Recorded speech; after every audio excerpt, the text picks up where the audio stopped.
네, 3부 시작하겠습니다. 미국이 중국을 죽일 수 있는 방법은 여러 가지가 있습니다. 이미 시작한 경제전쟁, 군사력, 기술, 문화, 여기 덧붙여 오늘 얘기하는 것은 석유로 어떻게 중국을 죽일 것인가. 이 예정된 전쟁이란 아까 제가 일부에서 소개한 그 하버드 대학 그레엄 앨리슨 교수가 쓴 책에서 보면은 15세기 이후에 16세기 이후에 500년 동안 신흥국가와 패권국가 사이에 기존의 패권국가 사이에 충돌한 16개 사례 중에서 12사례가 군사전쟁으로 치닫았다. 그 중에 군사전쟁으로 실제로 확산되지 않은 게 대표적으로 20세기에 소련과 미국의 냉전, 혹은 15세기 말에 포르투갈과 에스파냐 대립 같은 예외가 있지만 16개를 지나서 지금 17번째의 전쟁이 곧 전개될 것이다. 패권전쟁이다. 미국과 중국 사이에.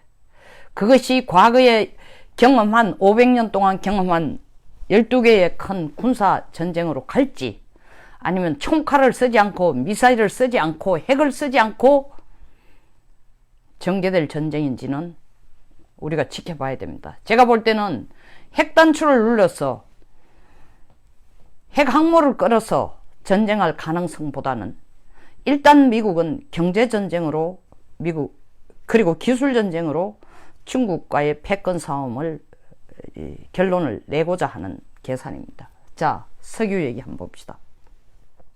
아까도 말씀드린 것처럼 미국은 석유라는 것이 테러 집단이나 중국을 무릎 꿇게 하는 하나의 큰 무기가 될 수 있다는 것을 구소련을 통해서 이미 몸소 체험한 겁니다.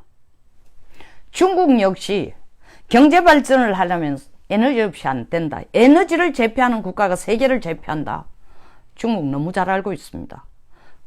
때문에 중국의 에너지를 제패하기 위해서, 에너지를 혹은 확보하기 위해서 몸부림치면서 하고 있는 대표적인 게 지금 남중국해, 동중국해에서 결사항전을 하면서 미국이 주장하는 프리덤 오브 패시지 혹은 프리덤 오브 내비게이션 프리덤 오브 내비게이션 오퍼레이션,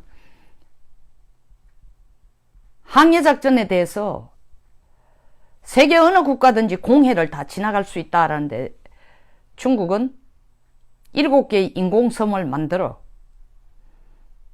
시멘트를 발랐다는 거죠. 그리고 그 면적을 넓혀서 자기 자국의 섬과 섬 사이에 12해리 안에는 0해라고 주장해서 양 섬 사이 거리가 24해리가 안 되는 곳을 미국이 지나가면 프리덤 오브 패시지가 아니라 우리의 자국의 영토를 침범한 거라고 대들고 있습니다. 동중국해, 남중국해를 지키려고 길을 쓰는 이유는 해상교통로를 지키는 것도 있지만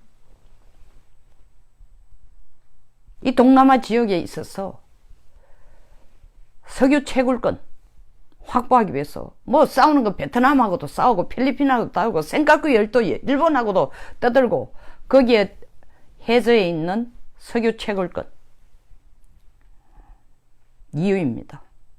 그것도 모자라 땅으로 연결되는 일대를 만들고 바다로 연결되는 일로, 땅으로 연결되는 일로에서 특히 중동을, 이란을 발판으로 해서 반미 국가인 예멘이나 이란이나 시리아나 수단이나 아프리카에 있는 수단이나 이런 국가들, 중동을 거쳐 아프리카까지 가는 국가들에게 무진장 공을 들이며 지난 9월 13일 53개의 아프리카 국가와 함께 북경에서 중국 아프리카 평화협력회의를 한 이유도 다 아프리카 국가를 빠른 시간 내에 그들의 자원을 활용할 수 있는, 중국 마음대로 활용할 수 있는 식민지로 만들기 위해서 1대1로라는 이름 하에 중국 돈 주고 중국 노동력 주고 중국 기술 갖다 주면서 걱정하지 마. 돈은 나중에 갚아도 돼 하면서 도로도 만들고 철도도 만들고 난리를 치고 있는 겁니다. 이게 다 자원을 확보하기 위한 거고 석유를 확보하기 위한 거고 특히 이란에 대해서 애착을 갖는 거.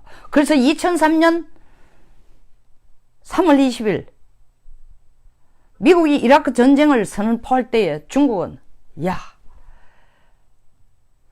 우리가 이라크하고 주종관계를 그때는 이란이 아니라 이라크하고 주종관계를 이루려고 밑작업 다 해놨는데 미국이 눈치채고 들어가가 우리 못 들어오도록 그리고 러시아의 영향력도 쫓아내려고 그걸 난장판으로 만들려고 이라크에 들어가는구냐 하고 중국이 땅을 치고 있었던 겁니다. 일부 전부는 아니지만 일정 부분 일리가 있는 중국의 한탄입니다. 국가 간의 전쟁을 왜 합니까? 왜 싸웁니까? 자원 확보하고 땅덩어리 확보하려고 가는 겁니다. 지금은 땅덩어리 가지는 것보다도 자원 가지는 게 옛날의 식민지 스타일하고 다른 거죠. 넓은 땅 갖고 있는 거 꼭 좋은 것만 아니야. 전부 머리가 커서 각국이 머리가 커서 냉전 이후에 특히 지 목소리 다 내고 싶으니까 멀리 있어도 거기 자원, 거기 자본 마음대로 쓸 수 있으면 그게 바로 식민지예요. 현대판 식민지예요. 제국을 만드는, 제국을 설립한다는 것은 바로 자원을 마음대로 쓸 수 있다는 거예요. 중국 같은 경우에는 경제 성장을 위해서 어느 나라든 마찬가지도 미국도 만약에 석유가 충분하지 않았다면 석유 부유국이 아니었다면 자동차 산업을 시작도 못했을 겁니다. 그러나 지금 경제 발전 속도로 보면은 이 석유라는 것의 필요성, 산업 분야의 필요성은 중국은 미국과 비교가 안 될 정도로 절박하고 퍼센티지가 큽니다. 인구 양으로 봐도 그렇죠. 인구 숫자로만 봐도.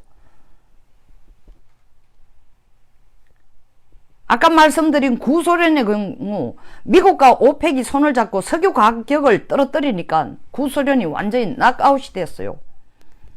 그런데 중국은 석유 가격이 오르면 직격탄을 맞습니다. 왜? 생산 국가가 아니고 사들여야 되는 국가니까. 러시아처럼 생산해서 파는 국가가 아니니까. 미국과 중국의 원유 수입 비율을 보면 수입 비중이 똑같이 거의 60%라고 합니다. 근데 원유 수입 비용은 GDP 대비로 보면은 중국이 미국의 2배를 훨씬 넘었어요. 그리고 그 원유를 가져와서 쓰는 걸 보면 미국은 수입한 원유의 75%가 개인이나 기업이 이 수송 목적으로 씁니다. 한 20몇 프로밖에 이 산업용으로 쓰잖아요. 중국 정반대예요. 71%가 산업용이에요. 그리고 7%가 기껏해야 수송 원료로 쓰인다는 겁니다. 그런데다가 중국은 자국의 정유사들의 정제 기술이 굉장히 낮기 때문에 정유사와 기업이 파산할 것을 막기 위해서 자동차 업체나 소비자에게 직접적인 피해가는 것을 막기 위해서 막대한 보조금을 지급하고 있어요. 이게 다 수출로 미국에 물건 팔아가 남는 돈을 가지고 전부 여기 때려 넣는 겁니다. 수출로 벌어던 돈을 여기에 쓰고 있는 거예요. 유가가 높아지면 미국은 상쇄가 가능합니다. 더더구나 이제 에너지 주권국이 되고 세계 최고의 에너지 보유국이 됐으니 중국 그럴 여지가 거의 없어요. 더더구나 중국 시진핑의 꿈이 뭐야? 중국몽이라는 이름 하에 2030년까지 4억의 인구, 기존의 중국이 가진 인구의 한 거의 25% 내지 30%를 도시로 이전시킨다는 거 아닙니까? 주민을 이주시키는 계획을 갖고 있어요. 주민 이주시키려면 뭐가 있어야 돼? 일자리가 있어야 돼. 집도 있어야 돼. 공장도 만들어야 돼. 공장 가동해야 돼. 뭐가 필연적이에요, 이거. 이건 뭐 없으면 안 돼요. 에너지 없으면 안 돼. 석유 없으면 안 돼. 그래서 중국 GDP 내에서 석유 소비량의 비율이, 일본은 GDP 대비한 석유 소비량이 일본에 비해서 4배, 중국이 미국에 비해서 2배가 된다고 하고 있습니다. 지금과 같은 중국의 경제 속도로, 발전 속도로 간다면 가정해 볼 때는 2020년 가면은 2020년이 돼서 중국이 소모할 석유 약 5억 톤을 수입해야 된다는 거 아닙니까? 그리고 그 수입 의존율이 60%나 된다는 겁니다.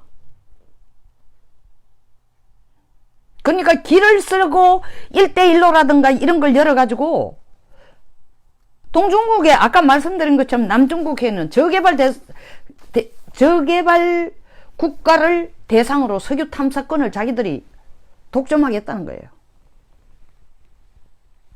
그리고 아프리카 수단이나 예멘 같은 나라에 대해서도 에너지 확보에 손을 잡고 공을 들이기 위해서, 에너지 확보 공 들이기 위해서 우리 돈 줄게, 가져가 써라. 도로 만들어라, 철도 만들어라, 항만 만들어라.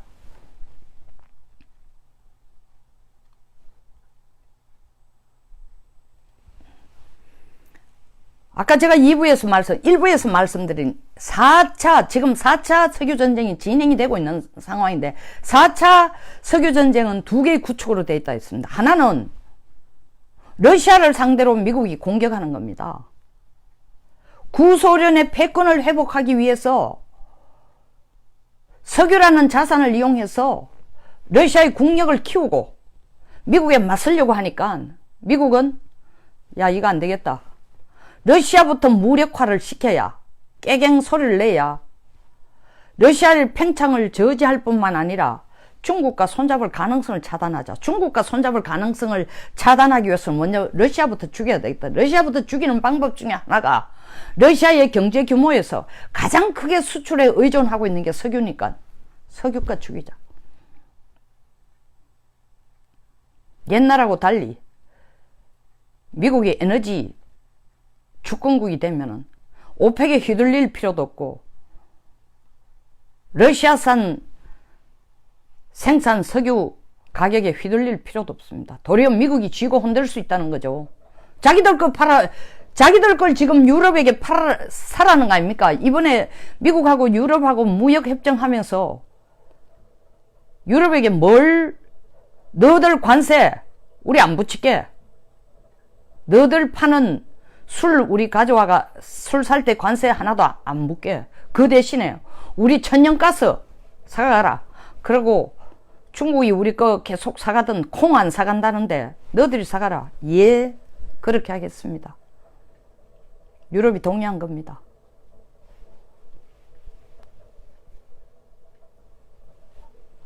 그리고 또 다른 하나의 채널은 세일업계를 겨냥한 사우디아의 전통적인 석유. 사우디로서는 대체 에너지 부상으로 석유 수요가 점점 감소하고 있습니다. 뭐 우리나라도 형편도 안 되면서 지금 대체 에너지 개발한다고 우리는 택도 없는 지금 탈원전해서 무슨 태양광을 한다고 난리예요. 바다에, 강에, 호수에, 산꼭대기에. 어쨌든 석유 수요 감소가 이루어지고 이런 늘어나고 있는 상황에서 공급량은 계속 증가합니다.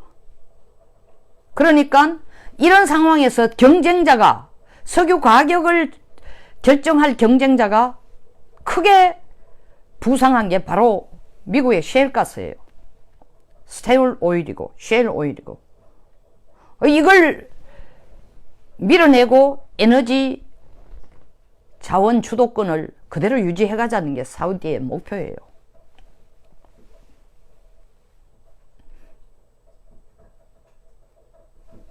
때문에 아까도 얘기한 것처럼 이런 이 복잡한 이해관계 때문에 미국과 사우디의 관계는 그 카쇼기라는 기자 한 사람의 죽음으로 그냥 시체가 어디 있느냐 뭐 사과하라 끝나는 게 아니라 결국 미국과 사우디는 제가 볼 때는 경쟁국 내지는 서로가 서로를 죽이는 관계보다는 손을 잡고 타협하는 어떻게 보면 미 사우디의 동맹관계를 더 강화하는 것으로 결론이 날 가능성이 있다고 제가 앞에 방송에서 얘기했습니다.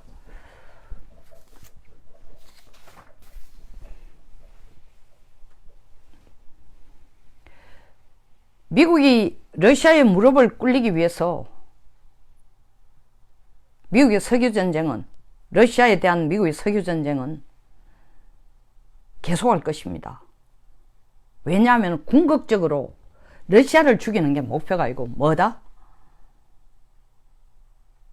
그 창 끝이 중국을 향하고 있어요. 중국을 죽이는, 중국의 패권을 지금 누르는 거예요. 애당초 싹을 자르겠다는 거예요. 중국의 힘 보탤 가능성이 있는 러시아를 그냥 놔두면은 뭔 짓을 할지 모르니까 러시아의 기세를 머리부터 꺾어 놓겠다는 겁니다.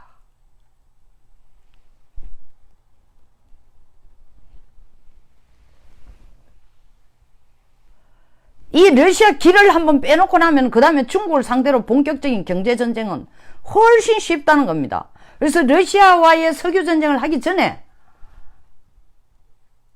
혹시라도 석유전쟁이 장기화되면은, 미국이 탈진하는 상태가 되면은 중국과 러시아가 손잡고 미국에 대해서 끈질기게 지지부진하게 대전을 한다면은, 대응한다면 미국이 상당히 어려워질 것 같으니까 먼저 중국에 대한 무역전쟁으로 중국 길을 죽이고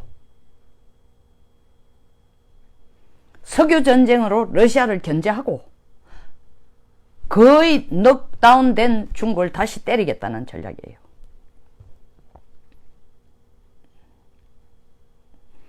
이 전략이 굉장히 현실적으로 가능성이 있어지는 이유는 오바마 때 원유 수출 금지를 해제시킨 게 셰일가스가 본격적으로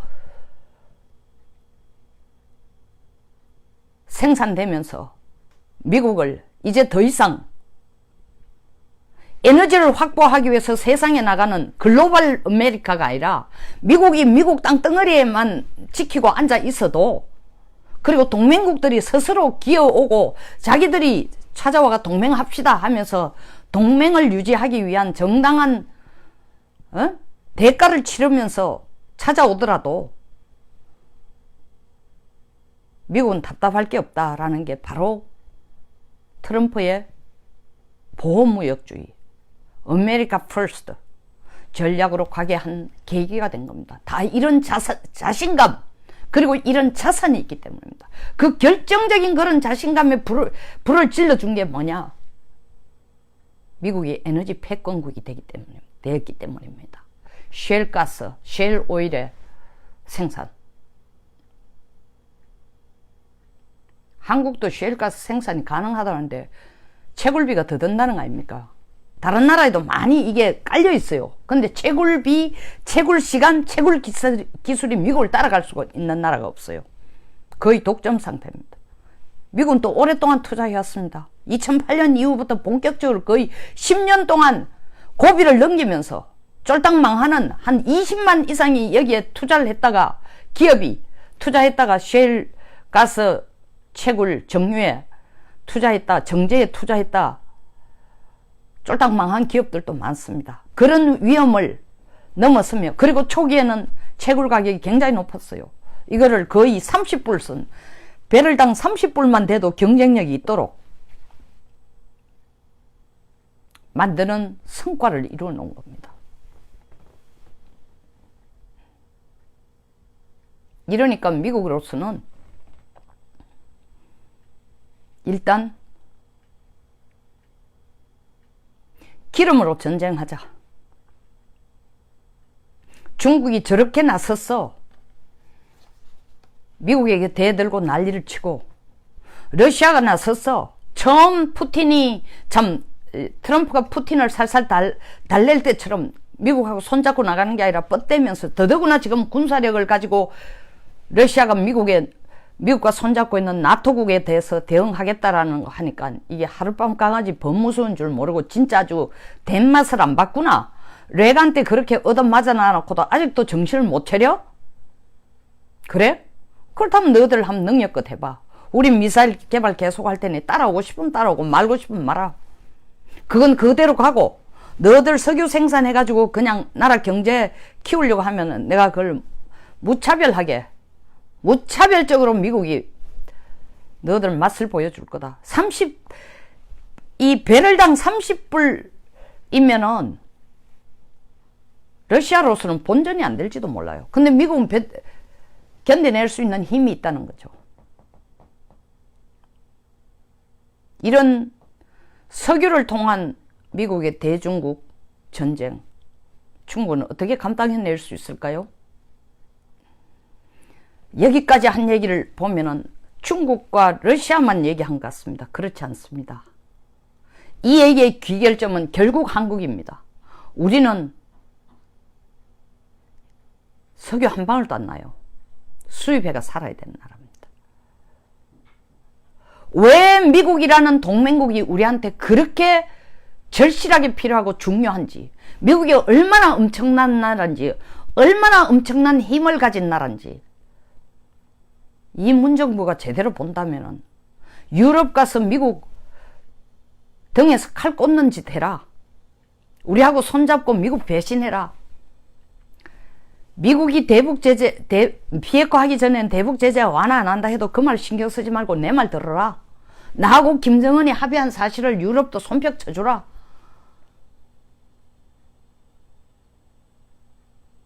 유럽이 반응한 게 뭡니까? 너희들은 북핵 문제를 북핵 문제로 보지만 우리는 북핵 문제를 그냥 북핵 문제로 안 본다. 한국이 북핵 문제를 생각하는 것보다 우리는 훨씬 더 위협스럽게 생각하는 이유가 북한이 핵과 미사일을 중동의 테러 집단에게 팔기 때문에 우리 바로 중동 옆에 국경을 두고 있는 유럽으로서는 우리 안보가 너무 위험하다. 그러니까 미국 편을 들기 때문에 CBD를 아셈 의장 성명에 채택하는 게 아니다. 우리 유럽 자체의 안보를 위해서, 우리가 안전하게 살아남기 위해서, 우리 국익을 위해서, 당신 문 대통령 얘기는 간절하지만 내가 먼저 살아야 되니까 CBD를 넣지 않으면 안 된다라고 그 말을 듣고 온 겁니다. 미국한테 발로 차이는 것만 해도 창피하고 자존심 상하고 점점 고립돼 가는데 유럽에 가서까지도 거절을 당하고 왔으니 경제력, 군사력, 에너지력, 기술력, 문화력 세계 최고 수준의 이런 능력들을 가진 미국이 앞으로 갈수록 한국을 어떻게 다루어질지, 그리고 우리가 많이 우리의 에너지 수입원으로 크게 의존하고 있는 이란, 미국이 이란 핵 합의를 파기함으로써 이란 핵 석유 수출에 대해서 금지를 하려면 우리는 다른 노선을 찾아야 되는데, 대체 노선을 찾아야 되는데 이 정부는 어떻게 그 대체 노선을 모색하고 있는지 앞이 캄캄하네요. 여기서 마치겠습니다. 내용에 공감하시거나 배울 점이 있었다면 좋아요와 구독 버튼 그리고 많은 공유를 부탁드립니다. 오늘 3부에 걸쳐서 미국의 석유전쟁, 어떤 분 이렇게 얘기를 했습니다. 송현 따라 달리려니까 내가 지금 정신이 하나도 없다. 바쁘다. 3부나 계속 했으니까 양이 많기는 많습니다. 지금 못 보셔도 시간이 되면 나중에 유튜브로 보셔도 좋습니다. 도움이 되셨기를 바랍니다. 감사합니다.